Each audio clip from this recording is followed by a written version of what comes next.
get some kind of help, whether that's therapy, whether that's coaching, whether that's finding a support group, whether that's finding family members that you feel safe with who have gone through similar things, or even friends who have walked through something similar. You really have to think carefully about who's a safe person that I can talk to about what's really going on, because we're not really designed to be a closed loop inside of our own brain. It is too difficult to observe ourselves having the experience, observe ourselves in our default modes, observe our reactions while also still being in the middle of the experience, whether that's healing or whether that's reacting.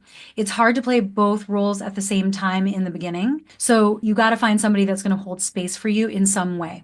I think this is true for any time we're trying to change our default mode, whether we're trying to learn any new skills in life, whether we're trying to commit to a new lifestyle of health and wellness, whether we are trying to learn something in our career or get a certification or go back to school, right? We have to have accountability. We have to have structure. We have to have somebody that's telling us, like, this is what we need to do. Here are the pitfalls. Focus on this. Don't focus on this, and hold space for you to do that. Because if you don't have somebody that's like in the trenches with you that can witness you and that can coach you or give you a heads up if you're kind of getting near the cliff, then you're just taking too many chances of failing on your own. And then you would be on you. And I've seen this too, where people are kicking themselves because it's like, why didn't I get help sooner? Now it's too late. And I thought I could do it myself. And we're really not designed to do these kinds of things by ourselves. It's just not how our human brains are wired. But I think we have such an individualistic way of looking at the world that we don't recognize that interdependence is actually an evolution from independence.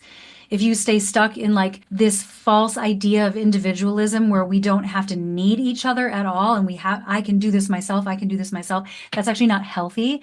And you can do it, but you just are going to be limited on how far you can actually go. So if you're somebody who's always said, I don't want to get help, I'm uncomfortable talking to people, whether it's friends, family, coach, whoever it is, I would just really do some self-reflection around that and ask yourself, am I willing to let that go?